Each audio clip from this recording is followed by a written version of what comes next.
ધોરણ 11 મનોવિજ્ઞાન 80 માર્ક્સનું પેપર એટલે કે વાર્ષિક પરીક્ષા।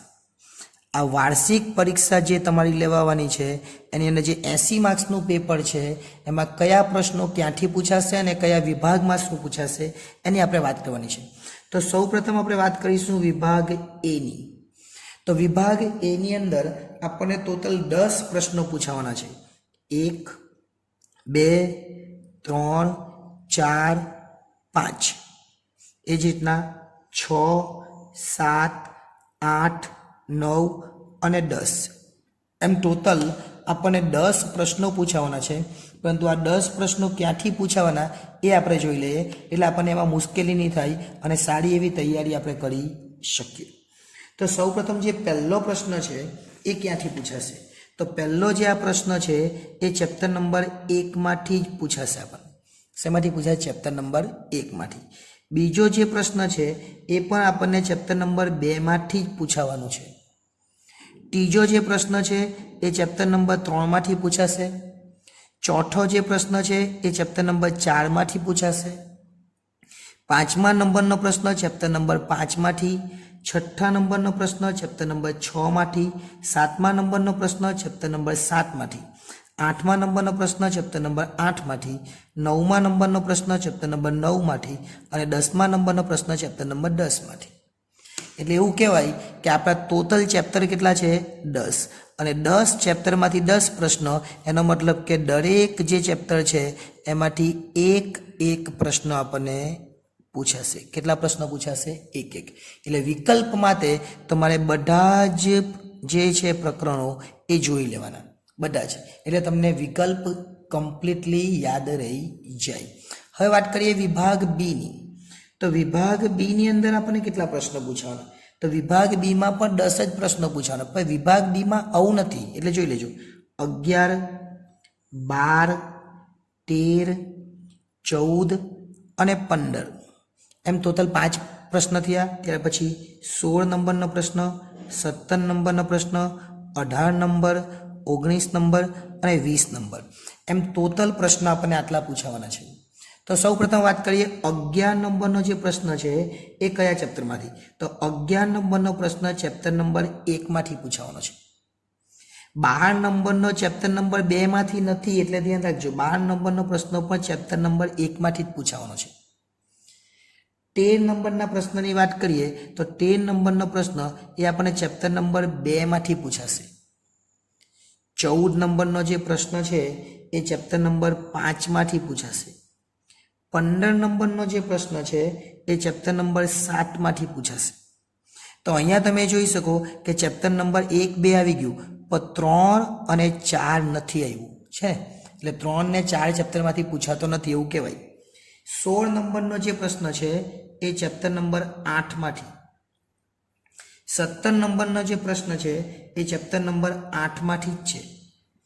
18 નંબરનો પ્રશ્ન ચેપ્ટર નંબર 9 માંથી। 19 નંબરનો પ્રશ્ન પણ ચેપ્ટર નંબર 9 માંથી અને 20 નંબરનો જે પ્રશ્ન છે એ ચેપ્ટર નંબર 10 માંથી। તો કયા કયા ચેપ્ટર નથી? તો 1 2 3 4 પછી 5 છે એટલે 6 નથી, 7 છે, 8 9 અને 10 એટલે 3 4 અને 6 આ જે 3 ચેપ્ટર છે એમાંથી આપણને એક વાક્યમાં જવાબ પૂછાતો નથી। એટલે આ 3 ચેપ્ટરમાંથી તૈયારી કરવાની નથી એવું નથી, આપણે બાકીના બધા જ ચેપ્ટર વાંચી લેવાના, કેમ કે કેટલીક વાર બ્લુપ્રિન્ટમાં જે શિક્ષક છે એ 2 થી 3 માર્ક્સનો સુધારો કરી શકે આવો નિયમ છે સરકારનો। એટલે 2 થી 3 માર્ક્સમાં સુધારમાં કદાચ આ બદલી શકે, પણ આપણે તૈયારીમાં તે ફૂલ આ જ કરવાની અને પછી આ એકવાર તો જોઈ તો લેવાના છે। હવે વાત કરીએ વિભાગ સી ની। તો વિભાગ સી ની અંદર આપણી પાસે કેટલા ચેપ્ટર છે એ પ્રમાણે કેટલા પ્રશ્નો પૂછવાના? તો વિભાગ સી માં પણ આપણને 10 જ પ્રશ્ન પૂછાય અને એ 10 પ્રશ્ન કયા કયા તે પણ જોઈ લઈએ। તો 20 સુધી તો હતું જ, તો અહીંયા 21 22 23 24 અને 25 એમ 5 પ્રશ્ન થયા। એ જ રીતના 26 27 28 29 અને 30 એમ ટોટલ કેટલા પ્રશ્નો પૂછાવાના છે? 10 પ્રશ્નો। પણ આ જે 10 પ્રશ્ન છે એના આધારે જોવા જઈએ તો 10 પ્રશ્નો અને 2 ગુણનો 1 એટલે આ વિભાગ આપણા માટે કેટલા માર્ક્સનો થવાનો? તો આ વિભાગ આપણા માટે 20 માર્ક્સનો પૂછાવાનો છે. એટલે આ વિભાગ બહુ જ અગત્યનો ગણાવી શકાય. સૌ પ્રથમ વાત કરીએ, જે 21 નંબરનો પ્રશ્ન છે એ ક્યાંથી પૂછાવાનો? તો 21 નંબરનો પ્રશ્ન એ ચેપ્ટર નંબર આપણને 1 માંથી પૂછાશે. આ 21 નંબરનો પ્રશ્ન ચેપ્ટર નંબર 1 માંથી. 22 નંબરનો જે પ્રશ્ન છે એ ચેપ્ટર નંબર 2 માંથી પૂછાશે. 23 નંબરનો પ્રશ્ન ચેપ્ટર નંબર 3 માંથી પૂછાશે. હવે એવું નહીં વિચારતા કે બધામાંથી એક એક એક એક છે. જો 24 નંબરનો પ્રશ્ન પાછો ચેપ્ટર નંબર 3 માંથી જ છે. 25 નંબરનો પ્રશ્ન એ આપણને ચેપ્ટર નંબર 6 માંથી છે, એટલે 4 ને 5 તો નથી. ત્યાર પછી 26 નંબરનો જે પ્રશ્ન છે એ ચેપ્ટર નંબર 6 માંથી પૂછાશે. 27 નંબરનો પ્રશ્ન ચેપ્ટર નંબર 7 માંથી પૂછાશે. 28 નંબરનો જે પ્રશ્ન છે એ ચેપ્ટર નંબર 8 માંથી પૂછાશે. 29 નંબરનો જે પ્રશ્ન છે એ ચેપ્ટર નંબર 9 માંથી પૂછાશે. અને 30 નંબરનો પ્રશ્ન છે એ ચેપ્ટર નંબર 10 માંથી પૂછાશે. એટલે આ રીતે આપણને ટોટલ 10 પ્રશ્નો પૂછવામાંથી આવશે. તો તમે એ જોઈ શકો, પહેલું, બીજું, ત્રીજું, ચોથું ચેપ્ટર નથી, પાંચમું પણ નથી, છઠ્ઠું છે, સાતમું, આઠમું, નવમું, 10મું બધું છે. ચોથા અને પાંચમા ચેપ્ટરમાંથી 2 માર્ક્સવાળા પ્રશ્નો પૂછાતા નથી. પણ આ જે છે એની અંદર આપણને કેટલીક વાર ઓપ્શન આપવામાં આવશે. તો ઓપ્શન ક્યાં આપવામાં આવશે તે જોઈ લે.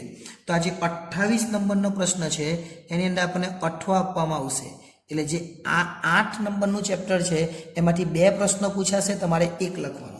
અને 29 નંબરનો જે પ્રશ્ન છે એમાંથી 9મા ચેપ્ટરમાંથી પણ તમને 2 પ્રશ્નો પૂછવામાં આવશે, તમારે 1 લખવાનો. એટલે આ બંનેની અંદર આપણને ઓપ્શન આપવામાં આવશે. એટલે એ ખાસ ધ્યાન રાખવાનું, એટલે તમને એમાં ફાયદો થશે. 2 પૂછાશે, 1 લખવાનું. હવે વાત કરીએ વિભાગ ડીની. તો વિભાગ ડીની અંદર આપણને ટોટલ પ્રશ્નો પૂછાશે 8. એટલે વિભાગ ડીની અંદર જો 8 પ્રશ્નો પૂછાય અને દરેકના 3 ગુણ હોય તો આ વિભાગ કેટલા માર્ક્સનો થવાનો? તો આ વિભાગ આપણા માટે 24 માર્ક્સનો થશે. કયા કયા 8 પ્રશ્નો તે જોઈ લે. અહીંયા 30 સુધી થતું જ.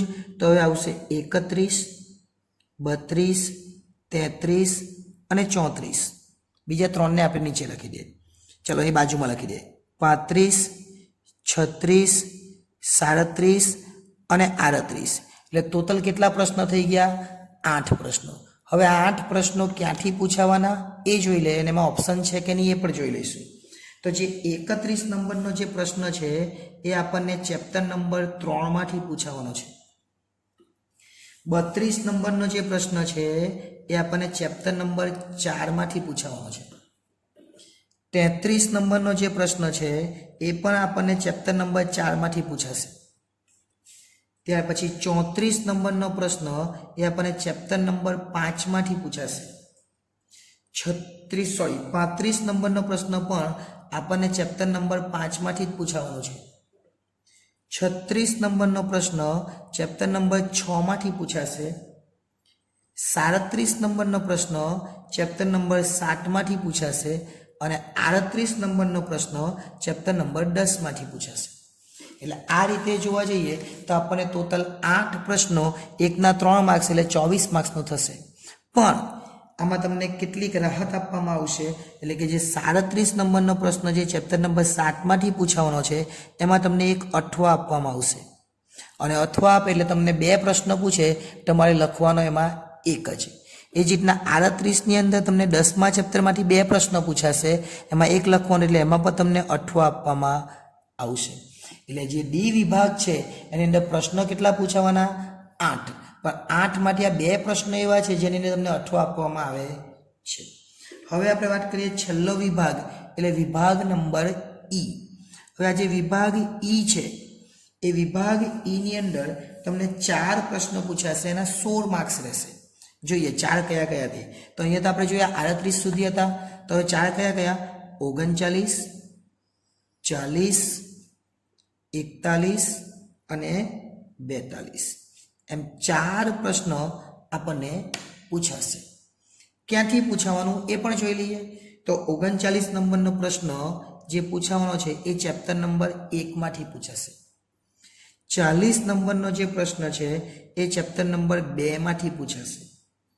41 નંબરનો જે પ્રશ્ન છે એ ચેપ્ટર નંબર 8માંથી પૂછાશે અને 42 નંબરનો જે પ્રશ્ન છે એ ચેપ્ટર નંબર 9માંથી પૂછાશે. પણ હવે આપણને અઠવા પણ આમાં આપવામાં આવે તો અઠવા ક્યાં મળશે? તો આ જે બીજું જે ચેપ્ટર છે એમાં તમને 2 પ્રશ્ન પૂછાશે, તમારે 1 લખવાનો. ટોટલ પ્રશ્ન કેટલા? 4 માર્ક્સનો એક પ્રશ્ન, એટલે આ વિભાગ તમારા માટે કેટલા માર્ક્સનો થવાનો છે? 16 માર્ક્સનો. સૌપ્રથમ જોઈ લે વિભાગ એ. તો વિભાગ એ 10 માર્ક્સનો, વિભાગ બી એ પણ 10 માર્ક્સનો, વિભાગ સી એ 20 માર્ક્સનો. એટલે ટોટલ એ બી સી થઈને કેટલા થયા? 40 માર્ક્સ. હવે વિભાગ ડીની વાત કરીએ તો એ 24 માર્ક્સનો અને વિભાગ ઈની વાત કરીએ તો એ 16 માર્ક્સનો. એટલે 24 ને 16 કેટલા થયા? 40.